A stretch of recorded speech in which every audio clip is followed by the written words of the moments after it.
Naballig iti naidumdum a panagrambak iti makasangapulokatwalo atawan a presentasyon ti Langay Festival Hong Kong. Dinalayan dagiti opisyal iti gobyerno iti Pilipinas ken iti the land of fragrant harbor. Daytoy ti report.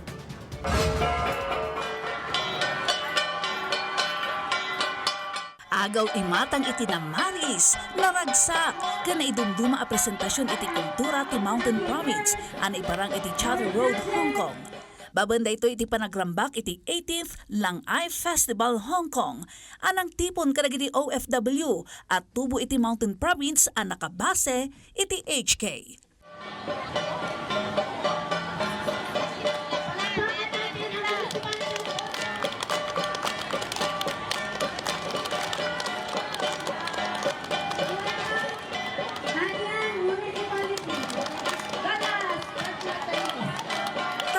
Selebrasyon iti street parade with sagada and besaw gongs.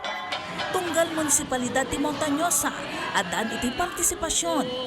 At the community dance ti tunggal grupo. At damot nagpipinasiglat iti cultural ground presentation.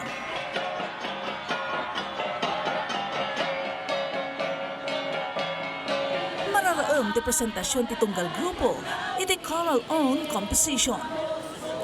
Ken, that dumapay. It was achieved with the unity of all municipalities of Mountain Province, proudly highlighting the spirit of sharing as well as showcasing our vibrant culture. Nagserbimat kas inspirasyon ti mensahe ti Labor Attaché ti Migrant Workers Office iti Hong Kong. We'll survive and I have no doubt na magso-survive naman tayo. Malalampasan natin lahat ito yung mga nangyayari sa atin. Okay?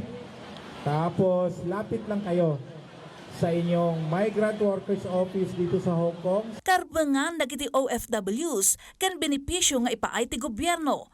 Asisasagana at tumulong kadakwada na ibinglay pay. Please knock on the doors of government. Knock on my doors. I'm telling you, I love it when you access our services. Nakirambak lang dagiti opisyal manibot iti na dumaduma nga ili ti Mountain Province.